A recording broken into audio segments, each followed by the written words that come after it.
Hola, bienvenidos. Hoy vamos a comentar un libro de Lessing, este en concreto, Laocoonte o sobre los límites en la pintura y la poesía.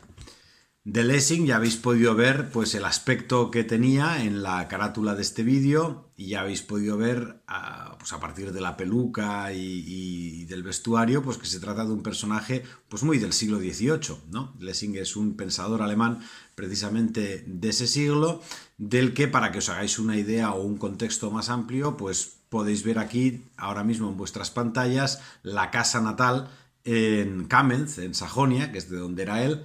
Ya veis que es una casa pues que recuerda un poco a la de Schelling que vimos en algún vídeo días atrás, ¿no? Una casa realmente parece fabulosa, pero hay que tomar en consideración que se trataba siempre de familias muy numerosas. Lessing, si no recuerdo mal, pues tenía hasta 11 hermanos, con lo cual, aunque la casa es grande, el espacio que quedaba para cada uno de ellos pues era más bien reducido.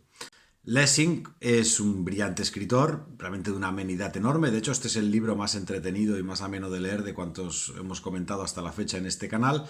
Y trató sobre una enorme pluralidad de asuntos, tanto de actualidad como de pensamiento, digamos, más permanente, ¿no? Hoy de lo que vamos a tratar es de su teoría estética que aparece reflejada en el libro que estamos reseñando. El Laocoonte, que da título a la obra, obviamente se refiere al conjunto escultórico que hoy podemos contemplar en los museos vaticanos y que en su momento, cuando fue hallado, pues generó un enorme impacto dentro del mundo artístico. Se consideró una obra realmente fuera de serie. El Laocoonte pues es obra de tres escultores, Agesandro, Atenodoro y Polidoro de Rodas, cuya datación, el significado del conjunto o cuya terminación, porque había muchas partes que se habían perdido, fueron objeto de disquisiciones en los siglos posteriores, hasta llegar a Schelling, que sigue con estas discusiones y con este debate en relación a propuestas que se hacían en su época.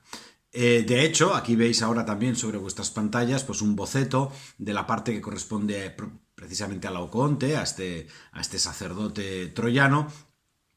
Terminado el boceto, tal y como se suponía en la época de Lessing, que se tenía que completar la obra en el brazo que faltaba, que aparece extendido, ¿no? Luego se supo, hay que decirlo, que el brazo pues, fue hallado posteriormente, estaba doblado, tal y como, por otro lado, había sugerido ya Miguel Ángel de la contemplación del conjunto de la obra.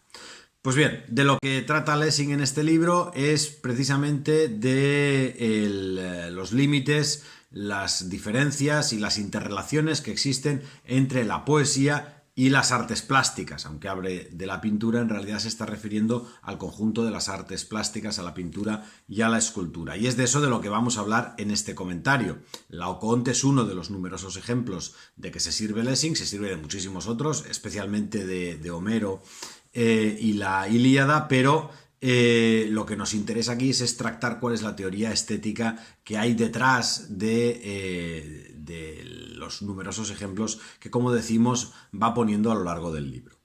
Las artes plásticas y la poesía representan, dice Lessing, para el aficionado cosas ausentes a la vista y las dotan estas cosas ausentes a la vista de una apariencia que las equipara a la realidad mediante una suerte de engaño en el espectador o en el oyente sobre la base de un sentimiento que despierta en este espectador u oyente, que es el agrado. El agrado que sentimos al contemplar o al escuchar estas representaciones que hacen las artes plásticas o la poesía.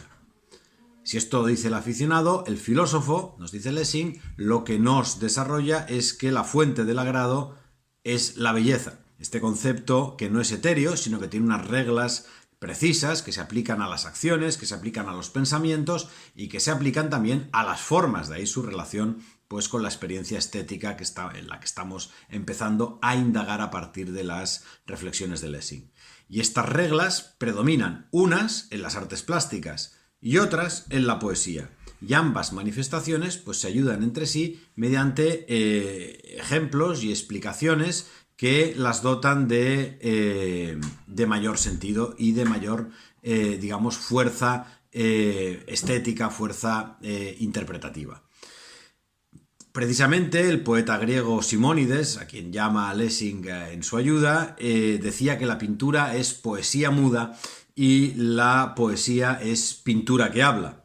Este criterio, desde el que parte Lessing, es en parte cierto, pero en parte no lo es, porque si nos atenemos a los temas elegidos y a la manera de exponerlos por cada una de las artes, las plásticas y la poesía, las diferencias, como vamos a ver, son sustanciales. Y el artista que rebasa estas limitaciones naturales de cada una de estas artes va a ofrecernos finalmente un producto menos grato, es decir, nos va a generar menos agrado de la potencialidad que tiene en el inicio cada una de estas artes. Combatir precisamente la confusión entre las artes plásticas y la poesía es el objeto declarado de este libro. Y bueno, pues como el libro se titula Laocoonte y el primer ejemplo que aduce Lessing es precisamente la escultura del Laocoonte, y ya la habéis podido ver, y aparte encontraréis en internet, si no la habéis podido ver en directo o no la tenéis presente en los museos vaticanos, innumerables ejemplos, fotografías, imágenes desde todos los ángulos de este conjunto escultórico. Vamos a empezar precisamente con el ejemplo que nos dice Lessing. Dice, Lessing dice, el Laocoonte, la figura central del grupo escultórico, tiene un rictus de dolor contenido, pese a que la situación en principio reclamaría mucho más de él en cuanto a esta expresión del dolor. Sus hijos están siendo asfixiados por el monstruo. Él mismo está en trance de serlo acto seguido. Todo su cuerpo, su torso, se nos presenta contraído de dolor. Y sin embargo, la boca pues está solamente, digamos, expresando mínimamente este dolor que se expande al máximo en el resto del conjunto escultórico, incluido su cuerpo. ¿A qué se debe? Se pregunta Lessing, que el artista no nos haya representado al Laocoonte vociferante, desgañitándose, con la boca abierta de par en par para dar salida a este dolor interno que tiene que estar sintiendo. Pues, aunque alguna de las hipótesis es que, pues los griegos favorecían una representación contenida del dolor, porque consideraban que podía ser pues indigno o inadecuado para un personaje de la categoría, en este caso del sacerdote troyano, el mostrarse en esa forma extrema de dolor. Lo cierto, nos muestra Lessing con varios ejemplos extraídos de tragedias griegas, especialmente de Sófocles, es que en las tragedias no tienen ningún inconveniente los griegos en mostrar personajes que expresan un dolor máximo, un dolor incontenible, ¿no? La causa, por tanto, nos dice Lessing, no va a ser de orden moral, de lo que los griegos consideraban que era bueno, sino de orden estético. La causa de que Laocoonte muestre un dolor contenido es un límite impuesto por la belleza que debe presidir la obra de arte. En este sentido, los griegos circunscribían las artes plásticas a la representación de cuerpos dotados de belleza. Esta es una cuestión que para los griegos es esencial y que, cualquiera que haya visitado un museo o haya estudiado mínimamente la escultura griega, que es lo que nos ha llegado, la pintura pues no nos ha llegado, vemos que es una continua representación de cuerpos bellos la que nos va apareciendo escultura tras escultura. Esta belleza ideal no es realista, en ningún caso es realista. Existe, por ejemplo, la ley de los helanodices, que establecía que aquellos, los que vencían en los Juegos Olímpicos, tenían derecho a la obtención de una estatua de ellos, pero solo a la tercera victoria que obtenían en los Juegos Olímpicos, esa estatua era un retrato realista, porque se limitaba al máximo este realismo que degrada la belleza ideal que siempre estaban persiguiendo los griegos en sus representaciones escultóricas. Las pasiones extremadamente evidentes destruyen la belleza, la armonía bella del rostro. Por eso los griegos tienden a transformarlas en otro tipo de expresiones que representan la que, si se reprodujera en una forma auténtica, destruiría esta belleza innata del rostro. La cólera se convierte normalmente en severidad, la aflicción se convierte en tristeza y así sucesivamente, ¿no?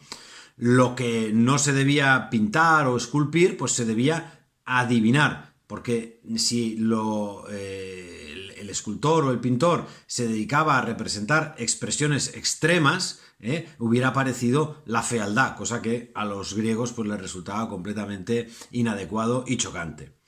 Hemos de tener presente además que las artes plásticas, por su propia naturaleza, van a representar siempre un instante fijo, un instante fijo porque no hay dinamismo, no hay un dinamismo en el tiempo dentro, y esto veremos que es un tema fundamental en este libro, dentro de la pintura o de la escultura, que representan un instante fijo, como si dijéramos, para entendernos, como una fotografía del momento.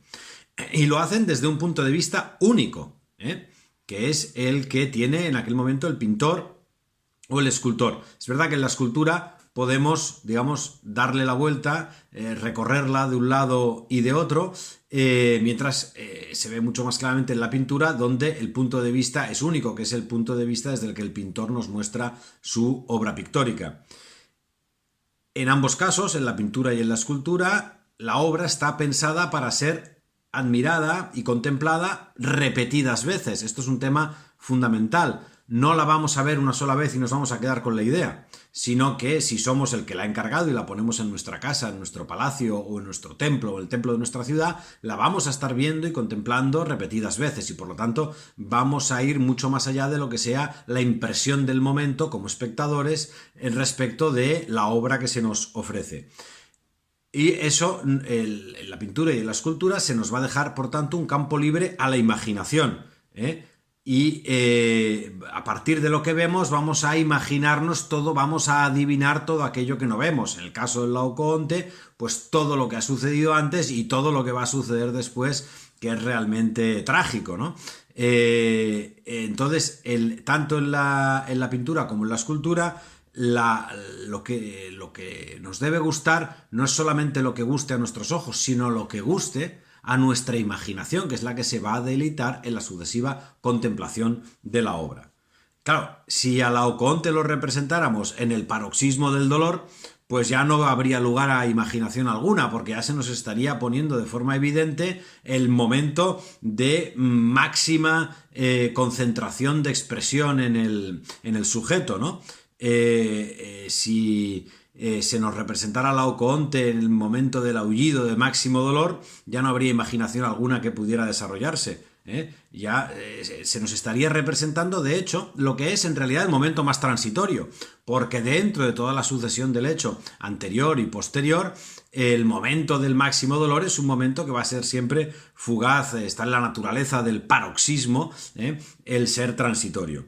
Y acabaríamos por sentir fastidio, si tuviéramos que contemplar esta obra continuamente, ante aquella reiterada expresión de paroxismo, de dolor, aquella mueca desencajada, perenne, ¿no? Aquella boca abierta de par en par, que sería como un agujero negro que se nos tragaría, dice Lessing, ¿no? Entonces, para que podamos contemplarla repetidas veces, hay que contener, hay que rebajar lo que se está expresando, y dejar que sea la imaginación la que llegue, que será mucho más potente en este aspecto, la que llegue en todo caso a representarse estos instantes de extremo dolor.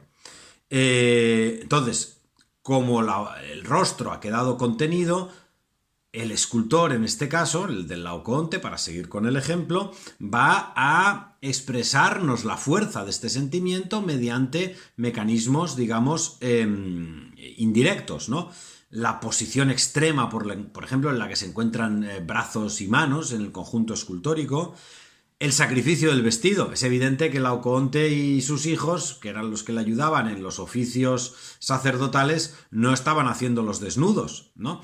El artista se permite representar los desnudos para que sea el cuerpo, con sus contorsiones, con la muestra de aquel torso en extrema tensión, la que muestre la intensidad del dolor, ¿de acuerdo?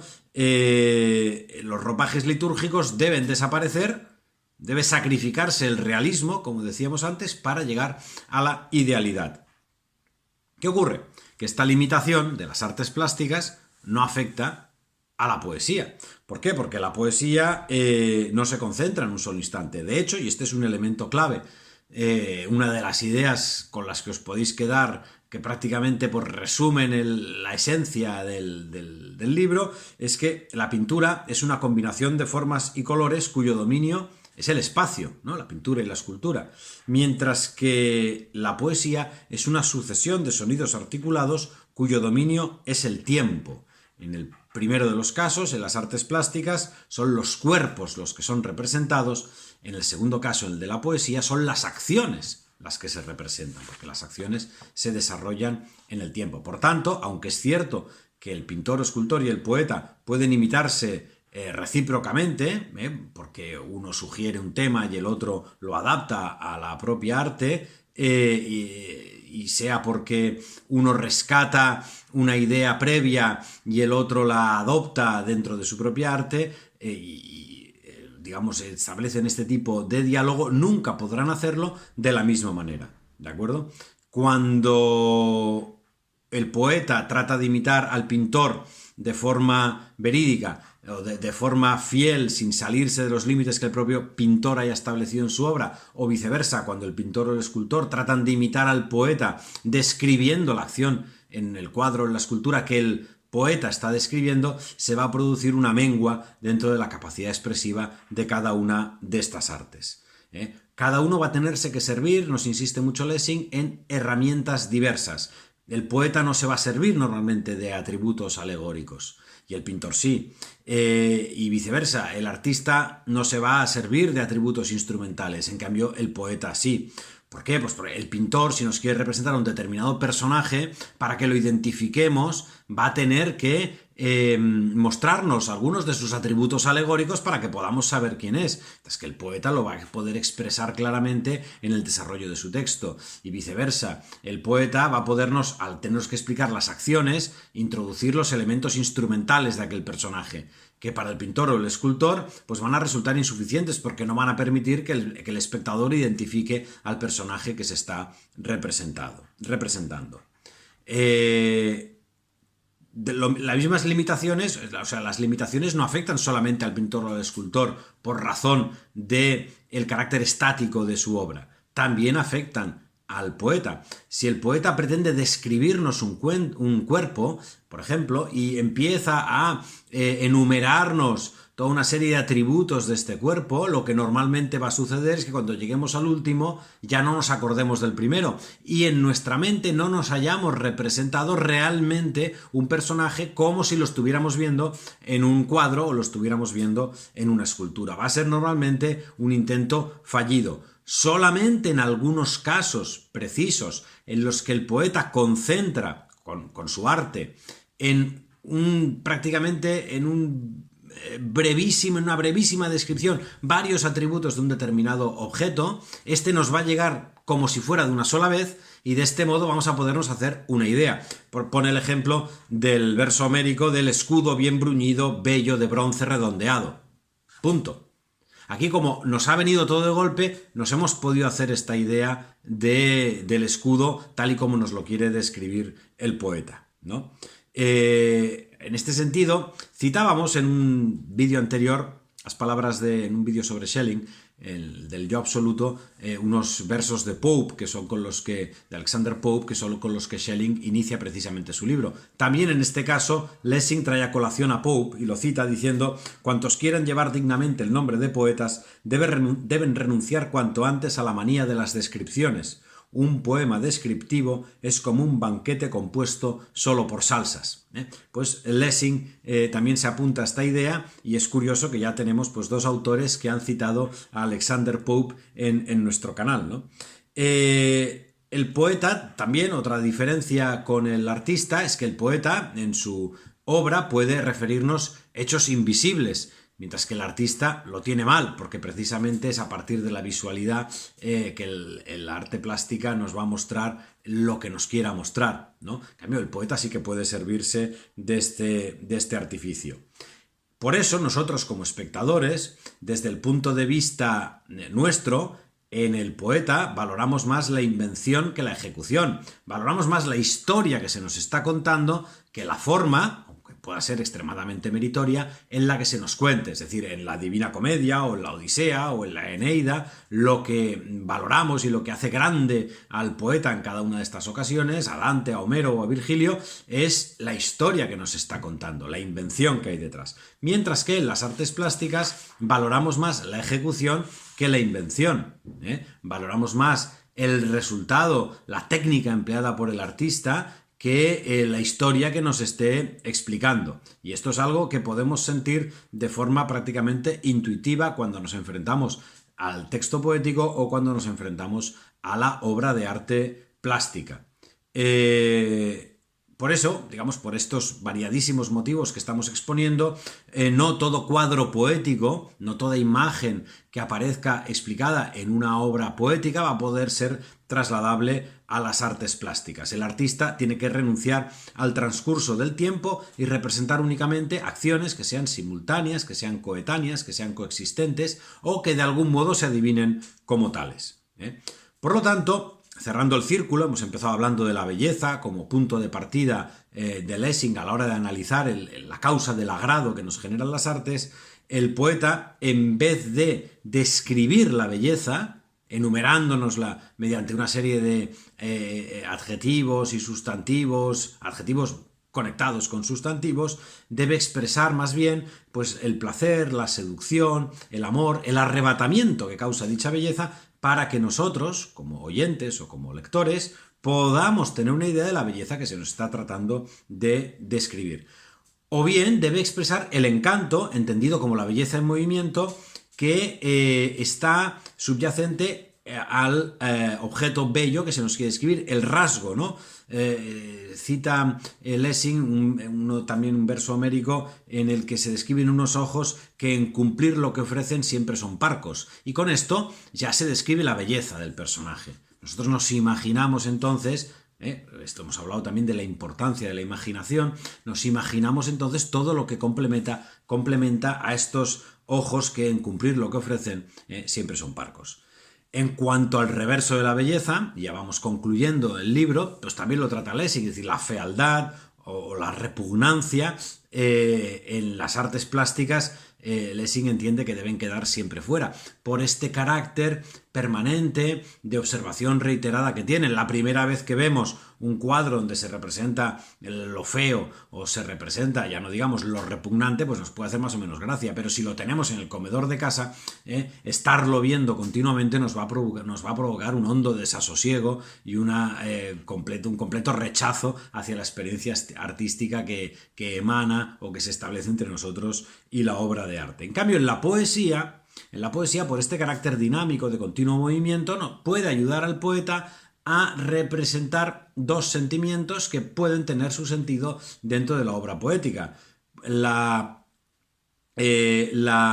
fealdad, entendida como contraste entre perfecciones e imperfecciones, permite al poeta representar lo ridículo, ¿eh? Por ejemplo, pensemos así de entrada, pues a mí, aunque no lo menciona por razones cronológicas evidentes Lessing, me vino a la mente el Rigoletto, y la fealdad culpable nos puede permitir representar lo terrible, ¿no? Esto es, el poeta sí que se puede servir de lo feo y de lo repugnante, siempre dice Lessing, con moderación, para llegar a expresar estos sentimientos, a llegar a expresar esta idea del ridículo o de lo terrible. En definitiva, y para hacer un resumen que concluya esta exposición, en la teoría estética de Lessing no deja de subyacer en todo momento una cierta primacía de la poesía frente a la pintura. La poesía tendría un mayor abanico de posibilidades a la hora de expresarse artísticamente, tendría un mayor recorrido expresivo, y cuando las artes plásticas tratan de situarse, tratan de imitar a las ideas estéticas o los planteamientos estéticos o narrativos que hay en la obra poética, generalmente o prácticamente de forma inevitable se van a encontrar con que se mengua su capacidad expresiva, y viceversa. Cuando el poeta trate de ser meramente descriptivo, pues va a realizar una obra plomiza que no va a mantener nuestro interés y en la que no vamos a acabar de representarnos las imágenes que el poeta está tratando de transmitirnos. Entendemos que todos aquellos que os dediquéis,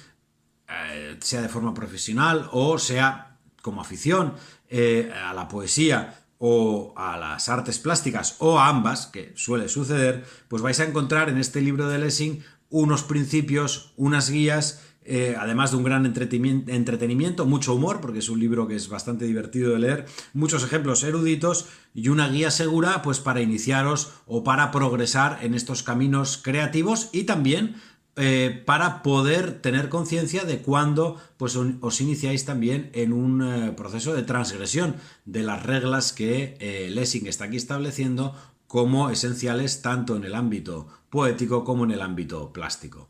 Muchas gracias, espero que os haya gustado y hasta el próximo vídeo.